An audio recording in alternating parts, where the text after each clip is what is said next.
Good morning, dear students. We are going to know about the useful microorganisms.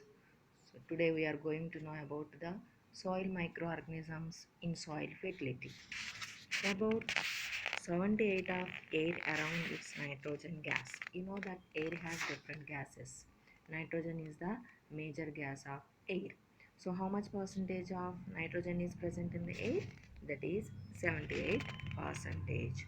So, what is its important? Mainly, it is useful for synthesizing the proteins. So, these proteins are synthesized in plants like leguminous family plants like beans, bees, dals like Bengal gram, green gram, black gram, etc. These require nitrogen, but these plants does not synthesize directly from the atmospheric nitrogen. So that's why some of the microorganisms are necessary to synthesize the nitrogen into proteins. So which organisms can help to that? Microorganisms like Rhizobium, Nostoc, Anabaena, Azotobacter, etc. These microorganisms can help to synthesize the proteins by changing the atmospheric nitrogen into nitrates. So this can help to provide the essential elements to the plants by fixing them from atmospheric to form certain compounds. That is, they release into the soil that can be taken by the plants. So here diagrams are given. That is, these are diagrams of Nostoc Anabaena. So here, so how the soil microorganisms, these Anabaena, Nostoc, and Azotobacter, where they can present in the soil. This can help to fix the atmospheric nitrogen into other compounds to synthesize the proteins. And some microorganisms present in the soil, like fungi and bacteria, they can degrade or decompose the biological wastes present in the soil, and they can change us into small compounds and which are used for plants. So these are all are in the soil. You know that other world is present without seeing that, that is microbial world. So in the soil many varieties of microorganisms are present. Another one, do you know BT? BT means Bacillus thuringiensis. BT or examination purpose important. What is the full form of BT? Bacillus thuringiensis. What is it? It is the name of bacterium. So what is its importance? It produces a toxin which kills pests on plants or crops. So pests causes the diseases. To destroy these pests, generally farmers use pesticides. So without using pesticides, this bacterium can prevent the pests for the crops. So that's why the bacterium used as a biopesticides. Uh, but farmers or scientists used for another purpose. It transgenic crop plants, this toxin producing gene was separated from the bacterium. So the gene which are producing the anti, that is anti-pests, means to kill the, by producing the toxin it can kills the pests. So that's why that the genes are separated from this bacteria and transferred into the crop plants. So that's why it can protect the plant from pests or crops from pests. Nowadays many farmers are used by these BT varieties. These are genetically transmitted varieties. Example, BT cotton, BT brinjal, etc. But nowadays the doctors are suggested to ban these varieties, because if these BT varieties are frequently used by ourselves, it can impact on our health. So that's why these genetically transmitted varieties are not good for our health. So here important topic is BT means Bacillus thuringiensis. It is the one of bacterium and it is used as a biopesticide. Next one, here how the microorganisms present in the soil useful to the um, to the soil. One activity is given, that is the compost pit already you studied in the lower classes. Compost pit helps to give the good natural manure. Once again, you see, take two pots or dig two pits in the corner of the garden at home or at your school ground. Fill them up to half with loose soil. Put some biological wastes like fallen leaves, vegetable leaves, papers, etc.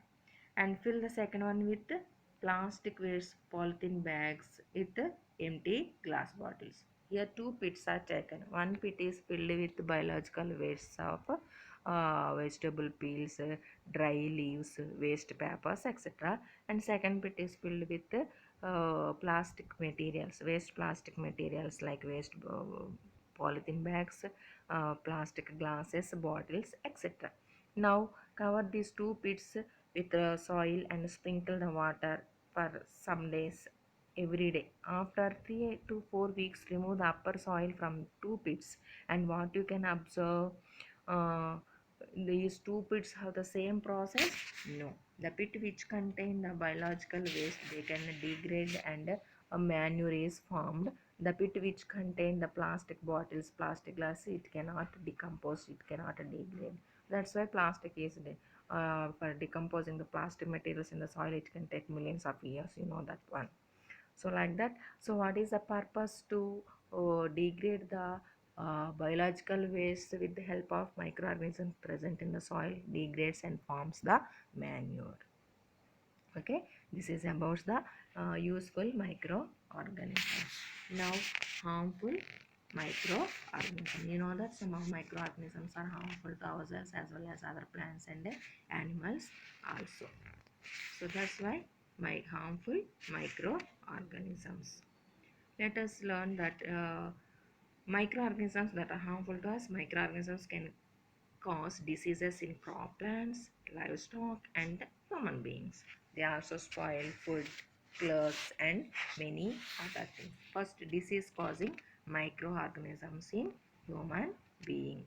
So you know that many microorganisms causes many diseases to our cells.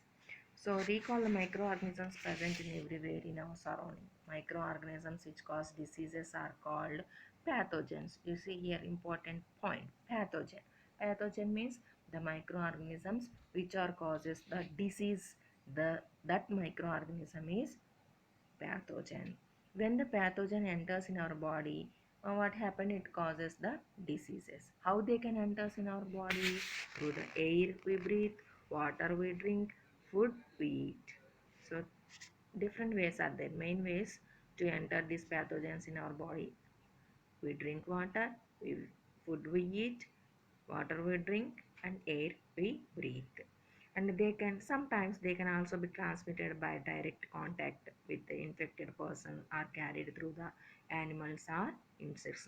Nowadays we are suffering the most dangerous pathogen, that is virus. Which virus?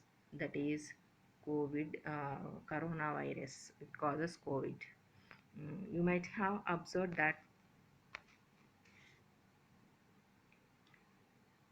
observed the time some of your family members or friends get cold and cough with the sudden change of weather, and the infected person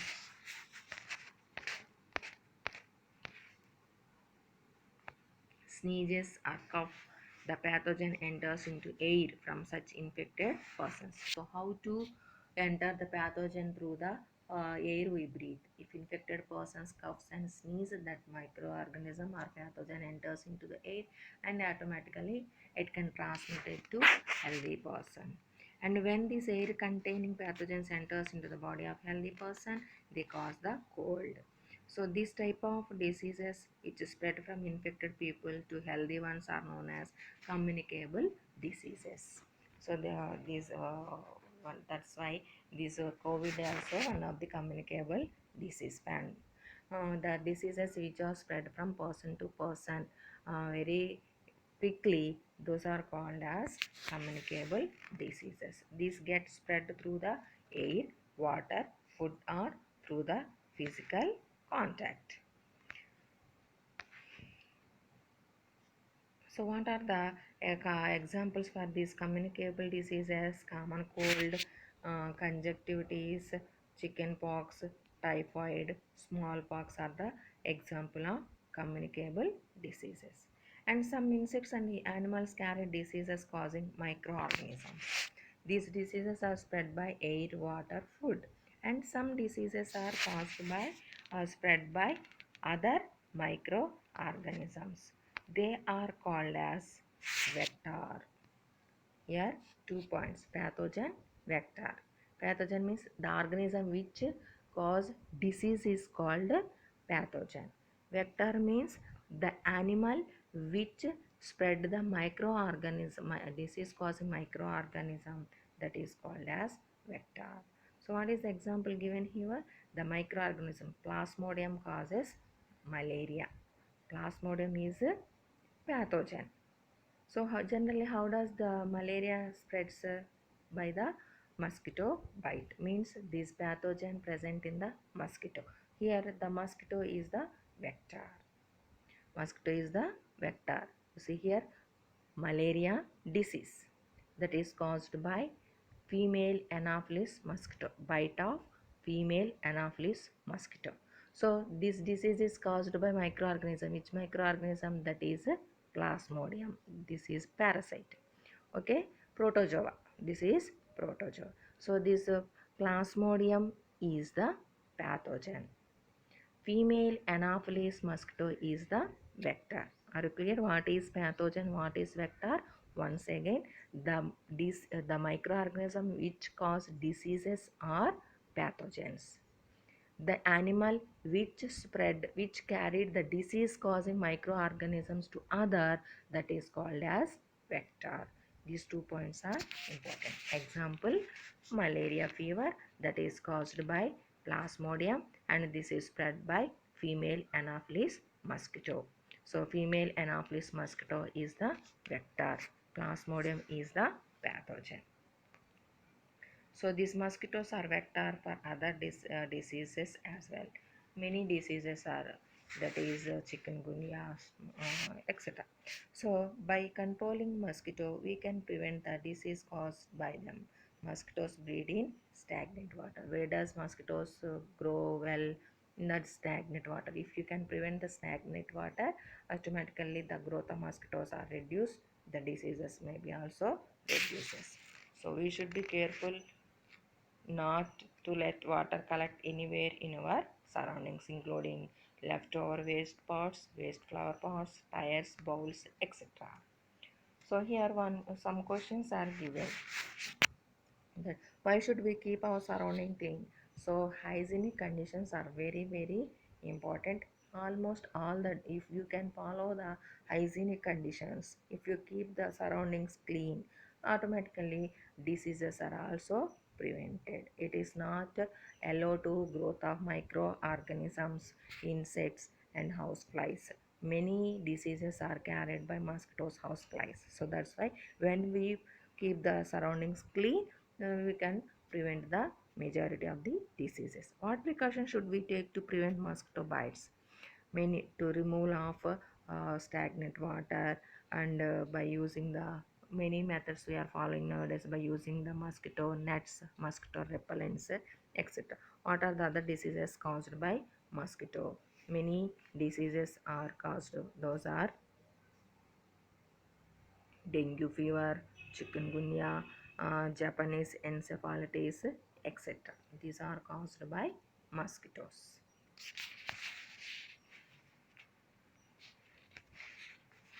Okay, so here one table is given. What are the diseases? Cause, name of the disease, cause to microorganisms, and mode of transmission and preventive measures. This table is studied. So some more harmful microorganisms, how it is causes the diseases to the other animals and in plants, we will see the next class. Okay, to study this table. Bye.